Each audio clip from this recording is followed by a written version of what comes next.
Hello guys, कैसे आप सब लोग। मेरे यूट्यूब चैनल में आपका स्वागत है और मैं आपका आतिफ सिद्दीकी। क्योंकि मैं बताने वाला हूँ पार्किंसन डिज़ीज़ के बारे में। पार्किंसन डिज़ीज़ होती क्या है, इसमें क्या सिम्टम्स हैं, कैसे होती है, क्या होता है, मतलब सारी चीज़ें मैं इस पर बताऊँगा कि बहुत कॉमन बीमारी है बट सबको पता होना चाहिए। वीडियो पे चलते हैं।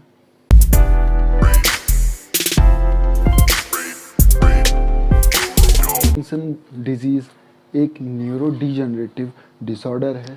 ये एक ऐसी बीमारी जो मन के उस पार्ट को अफेक्ट करती है जो बॉडी के पार्ट्स को ऑपरेट करता है। इसके सिम्टम्स इतने कम होते हैं कि आप शुरुआत में इसे पहचान भी नहीं पाएंगे, पर जैसे जैसे आपकी एज बढ़ती रहेगी, टाइम निकलता रहेगा, उस सिम्टम्स भी बढ़ते रहेंगे और ये प्रॉब्लम भी बढ़ती रहेगी। आपको हाथ पैरों में कमज़ोरी महसूस होने लगेगी। इसका जो असर आपके बोलने में, आपके सोने में, आपके बात करने में, आपके सोने से लेकर लगभग हर काम पर इसका असर पड़ता है पार्किंसन डिजीज़ का। पार्किंसन बीमारी का नाम ब्रिटिश डॉक्टर जेम्स पार्किंसन के नाम पर रखा गया था, जिन्होंने 1817 में पहली बार इस बीमारी को डिटेल से शैकिंग पाल्सी के रूप में डिस्क्राइब किया था। शैकिंग पाल्सी मतलब जो पैरालाइज हो जाते हैं, उसको देख के डिसेबिलिटी हो जाती है बॉडी में, उसके रूप में इसको डिस्क्राइब किया उन्होंने, जो ब्रिटिश डॉक्टर हैं, इस बीमारी को, पार्किंसन बीमारी को। ये बीमारी अक्सर 60 साल या उससे ज़्यादा की एज में होती है, बट कभी कभी हेरिडिटी के चलते, हेरिडिटी मतलब जैसे पेरेंटिंग होता है, जैसे पेरेंट्स को होता है तो बच्चे में भी हो जाता है। बचपन में भी कभी कभी ये पार्किंसन डिजीज़ हो जाती है। 60 ईयर्स की एज वाले जो सिम्टम्स है उसकी कंपेयर में ज़्यादा सीरियस होते हैं। ठीक है, कुछ लोग पार्किंसन बीमारी के साथ लंबी और अच्छी लाइफ भी जीते हैं और कुछ लोग नहीं जी पाते हैं। बट इसका कोई ऐसा स्पेशल ट्रीटमेंट नहीं है जो बनाया गया हो कि पार्किंसन बीमारी के लिए इसका कोई ऐसा ट्रीटमेंट नहीं है। ठीक है, लेकिन इसमें इसको सिम्टम्स को देख के, इसके सिम्टम्स को कंट्रोल करके इसको ट्रीटमेंट किया जा सकता है। इतना ट्रीटमेंट है इस पार्किंसन डिजीज़ का। हमारे ब्रेन के अंदर निग्रा नाम का एरिया होता है। इसकी जो कुछ सेल्स हैं वो डोपामाइन बनाती है। डोपामाइन जो एक तरीके का केमिकल होता है जो आपके दिमाग का जो मैसेज है वो लेकर आता है, ये डोपामाइन। एग्जाम्पल के तौर पे बता देता हूँ, जैसे हमारी स्किन पे खुजाने का मन करना है, तो तभी ये जो डोपामाइन है, तो डोपामाइन जल्दी से नर्व को कंट्रोल करने वाले नर्व सेल्स को मैसेज भेजता है, तब आपका सिस्टम नॉर्मल रूप से चलता है। समझ आ गया आपको? जब आपका नॉर्मल तरीके से सिस्टम चलता है तो आपकी जो काम करने की एबिलिटी होती है और क्वालिटी दोनों ही बहुत अच्छी होती है।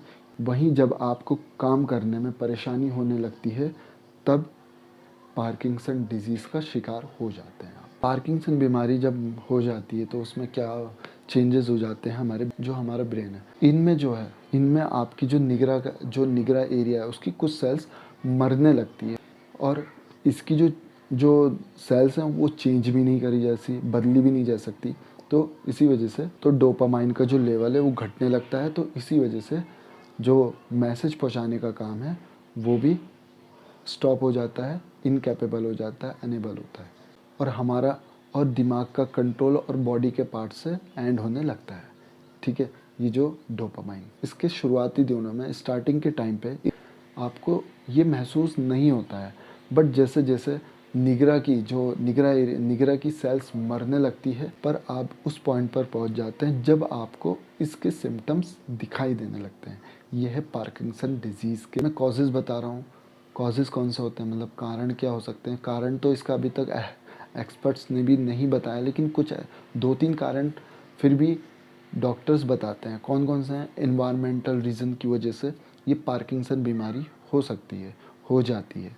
ठीक है, जेनेटिक रीजंस की वजह से भी होता है, हेरिडिटी की वजह से भी होता है। हेरिडिटी का मैंने आपको बता दिया, जो पेरेंटिंग टाइप से हो जाती है। इसके साइन और सिम्टम बता देते हैं। उसके फीमेल की कंपेरेटिव में ये मेल्स में ज़्यादा पाई जाती है पार्किंसन डिजीज़। इसमें कपन होती है, मतलब काँपना, जैसे हाथ पैर वगैरह, जैसे आपने देखे होंगे कि आपके जो बुज़ुर्ग लोग हैं उनके कभी हाथ पैर वगैरह काँपते हैं, तो इसी वजह से ये इसके सिम्टम्स हैं, साइन है कि मतलब पार्किंसन डिजीज़ है आपको। मतलब हमारे जो पार्ट्स हैं उसके, जो हमारे हाथ पैर हैं, उसके जो काम करने का तरीका है बहुत स्लो हो जाता है। इसको ब्रेडिकिनेशिया भी बोलते हैं, बायोलॉजिकल नेम इसका, साइंटिफिक नेम है ब्रेडिकिनेशिया। हमारे पार्ट्स स्लो होने लगते हैं ये पार्किंसन डिजीज़ की वजह से। चौथा ये कि मतलब हमारी मांसपेशियाँ बहुत टाइट होने लगती है, तो उसमें दर्द महसूस होता है फिर इसकी वजह से, पार्किंसन डिजीज़ की वजह से। और हमारे जो बॉडी के फंक्शंस हैं वो इम्बैलेंस हो जाते हैं, सही से काम नहीं कर पाते हैं, तो ये भी एक सिम्टम्स है पार्किंसन डिजीज़ जब हो जाती है। हमारी जो बोली है, अब बोला नहीं जाता है इसमें सही से, बहुत आराम से, बहुत हल्के से बोलते हैं। राइटिंग में, लिखने में दिक्कत होती है जब ये पार्किंसन डिजीज़ हो जाती है। तो ये कुछ इसके सिम्टम्स हैं। और भी जैसे कब्ज़ है, डिप्रेशन है, इसकी याददाश्त कम होना, अल्जाइमर की बीमारी हो जाती है, स्किन प्रॉब्लम हो जाती है, थकान महसूस होती है। पार्किंसन बीमारी के शिकार कौन होता है, कैसे हो जाते हैं? पहले तो ये कि मतलब 60 और 60 से ज़्यादा हो जाती है, जो उनको हो ज़्यादा होती है, क्योंकि स्ट्रॉन्ग, बहुत कमज़ोर हो जाते हैं इसी वजह से, ठीक है। और हमारे जब सर पे चोट लगती है, पार्किंसन डिजीज़ जब भी हो जाती है, किसी बीमारी की चपेट में आ जाते हैं, तो उससे भी ये पार्किंसन डिजीज़ हो जाती है। फ्रूट्स और सब्जियों में जो जो केमिकल्स, कीटनाशक केमिकल होते हैं, उनकी वजह से भी ये पार्किंसन बीमारी का शिकार हो जाते हैं। मेडिकेशंस भी हैं। मेडिकेशंस क्या हैं इसकी?